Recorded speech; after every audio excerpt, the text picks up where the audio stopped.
Apesar de toda a diversidade de estilos, gêneros e intenções literárias, a Bíblia apresenta uma unidade extraordinária em sua mensagem central. Um fio condutor que costura todas as narrativas, leis, poesias, profecias e cartas em torno de um único propósito: a revelação do plano redentor de Deus para a humanidade por meio de Jesus Cristo.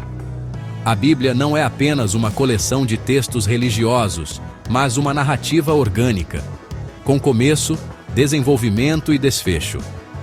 O livro de Gênesis introduz a criação do mundo e o drama da queda. Apocalipse encerra a história com a renovação de todas as coisas. No centro dessa narrativa está a progressiva revelação de Deus em busca da redenção da humanidade. Desde o Éden até a Nova Jerusalém, o tema que conecta todas as páginas das Escrituras é a aliança de Deus com o ser humano, que culmina em Jesus Cristo, o mediador da nova aliança e o cumprimento de todas as promessas feitas por Deus desde o início. O tema central da Bíblia pode ser resumido em uma única palavra: redenção. O enredo bíblico revela um Deus que cria tudo com perfeição, mas vê sua criação romper com o bem por meio do pecado.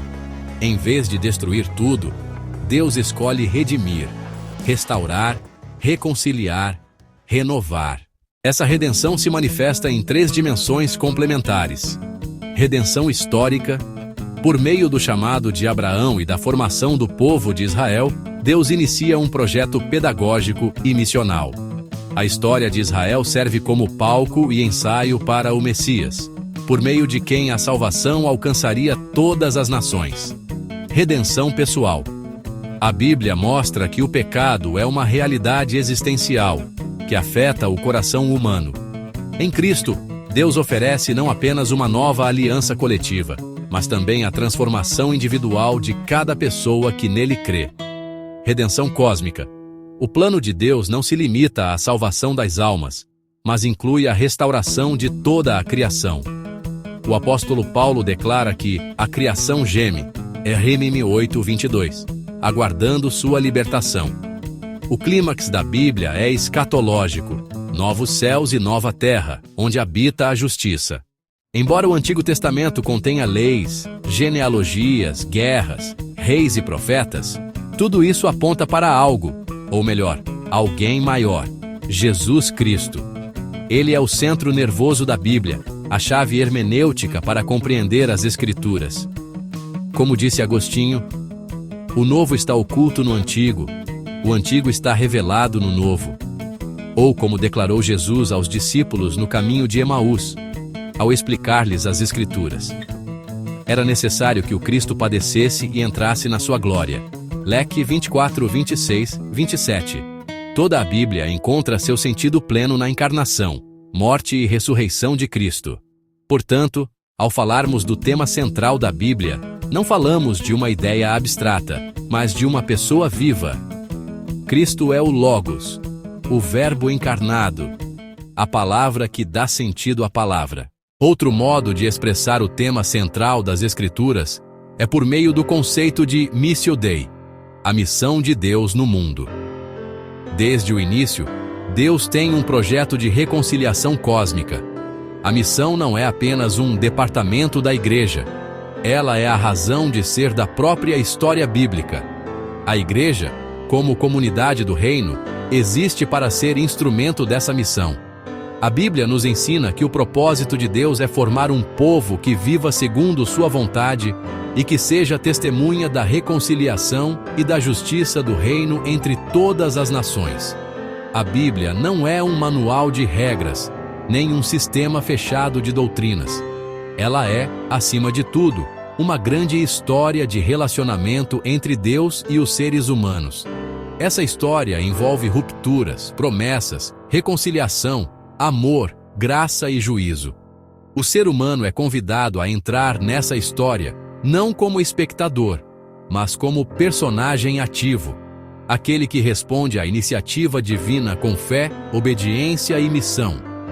A Escritura é viva, porque sua mensagem central não é apenas para ser entendida, mas para ser vivida. Quando olhamos para a Bíblia como um todo, percebemos que o eixo que sustenta sua mensagem não é a busca do ser humano por Deus, mas o movimento de Deus em direção ao ser humano. Essa é a essência da Missio Dei, a missão de Deus. A Escritura não narra apenas histórias de homens e mulheres em busca do divino, mas o drama do próprio Criador que se revela, chama, envia e restaura. No Gênesis, o primeiro movimento já é divino. É Deus quem busca Adão e Eva após a queda, perguntando: onde estás? Gênesis 13:9. No dilúvio, é Ele quem salva Noé e sua família, preservando a criação. No chamado de Abraão, é Deus quem toma a iniciativa. Sai da tua terra e sê tu uma bênção. Gênesis 12:1-2. A história de Israel, da libertação do Egito à condução pelo deserto, mostra um Deus que não se mantém distante, mas que intervém na história com poder e graça. O Novo Testamento leva essa realidade ao seu clímax. O Filho do Homem veio buscar e salvar o que se havia perdido. Lucas 19:10. A encarnação de Cristo é a expressão máxima da Missio Dei. Deus que se faz carne para habitar entre nós. João 1:14. A Igreja, por sua vez, não cria sua própria missão, mas participa da missão que já pertence a Deus. Como Jesus disse aos discípulos: assim como o Pai me enviou, eu também vos envio. João 20:21. Teologicamente, isso significa que a missão não nasce da necessidade humana de se religar ao divino, mas da vontade soberana de Deus de reconciliar consigo todas as coisas. Cleo 1:20. A Missio Dei atravessa os séculos como o fio vermelho que une criação, eleição, aliança, encarnação, cruz e consumação. É o coração pulsante da Bíblia e o verdadeiro eixo que sustenta toda a sua narrativa.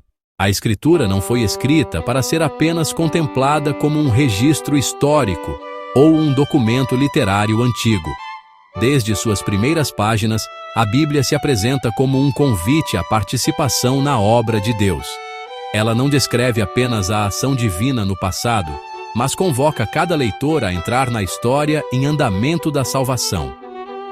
Abraão não é chamado apenas a receber uma promessa, mas a tornar-se bênção para todas as famílias da terra. Gênesis 12:3. Israel, ao receber a lei, não é convidado a admirar a santidade de Deus de longe, mas a ser um povo santo, vivendo em aliança e refletindo o caráter divino diante das nações. Elv 19:2, DT 4:6. O chamado profético não era para poucos, mas sempre implicava a participação do povo na justiça, na misericórdia e na fidelidade.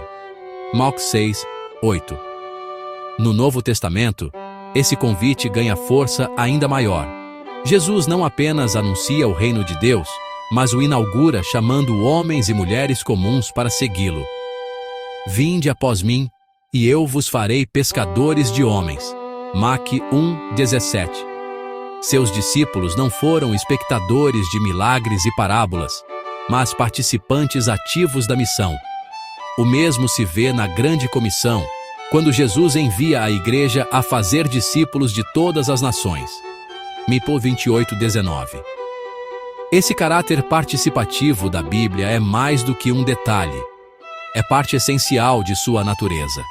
A palavra de Deus é performativa, ou seja, produz aquilo que anuncia. Quando Deus fala, convoca. Quando a Escritura é lida, ela não apenas informa, mas transforma, chamando o leitor a responder. Por isso, o autor de Hebreus pode afirmar: a palavra de Deus é viva e eficaz. H.B. 4:12. Assim, a Bíblia se revela como um convite permanente, não apenas contar a história da salvação, mas inserir-nos nela. O povo de Deus não lê apenas para aprender, mas para viver.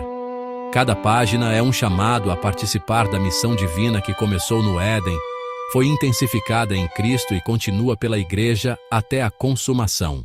Se quisermos resumir em uma só expressão o coração da mensagem bíblica, poderíamos dizer: o reino de Deus. Ele é a chave que conecta as promessas do Antigo Testamento e o anúncio de Jesus no Novo Testamento. Trata-se da soberania divina que se manifesta na história, trazendo justiça, paz e redenção. No Antigo Testamento, a expectativa do reino aparece de forma progressiva. O Senhor é apresentado como o rei que governa sobre toda a criação. Psalm 24, 1, Psalm 23, 19. Mas esse reinado se expressa concretamente no pacto com Israel. Eu serei o vosso Deus, e vós sereis o meu povo. Levi 26, 12. Os profetas, por sua vez, ampliam essa visão, anunciando um reino de paz, no qual as nações se submeteriam ao governo de Deus e as armas seriam transformadas em instrumentos de vida. Is 2:4, M. 4:1-4. Com a chegada de Jesus, esse reino não é apenas prometido, mas inaugurado. Suas primeiras palavras públicas são: o tempo está cumprido, e o reino de Deus está próximo. Arrependei-vos e crede no Evangelho. Mac 1:15. O reino é ao mesmo tempo presente e futuro. Presente porque Jesus, em sua vida, morte e ressurreição, inaugura a soberania de Deus. Futuro porque sua plenitude só será manifesta na consumação de todas as coisas. AP 21:22. A centralidade do reino de Deus explica a totalidade do ministério de Cristo. Seus milagres não são meros atos de compaixão, mas sinais do reino que rompe a escuridão. Mateus 12:28. Suas parábolas são retratos vivos desse reino, como o fermento que transforma toda a massa. Mente 13:33, ou a semente de mostarda que cresce e abriga. Mente 13:31-32. Sua morte na cruz e sua ressurreição são a vitória definitiva do Rei sobre o pecado e a morte, estabelecendo as bases de um reino eterno. Teologicamente, o reino de Deus é o eixo que dá sentido à Bíblia inteira. Ele é o horizonte da lei, a esperança dos profetas, o anúncio dos evangelhos, a prática da igreja em Atos e a consumação esperada no Apocalipse. Sem o reino, a revelação perderia sua unidade. Com o reino, tudo se conecta, pois a Escritura revela o projeto eterno de Deus. Reunir todas as coisas sob o governo de Cristo. F 1:10. Portanto, Cristo está em cada página. Às vezes em promessa, às vezes em sombra, às vezes em figura, até que finalmente em carne e osso. A Bíblia é, em última análise, um livro cristocêntrico. Da primeira palavra de Gênesis ao último Amém do Apocalipse, Cristo é o tema central. A Bíblia não é uma coleção de textos isolados ou relatos desconexos. Ela é uma metanarrativa, uma grande história que revela o plano de Deus para a humanidade desde a criação até a consumação final.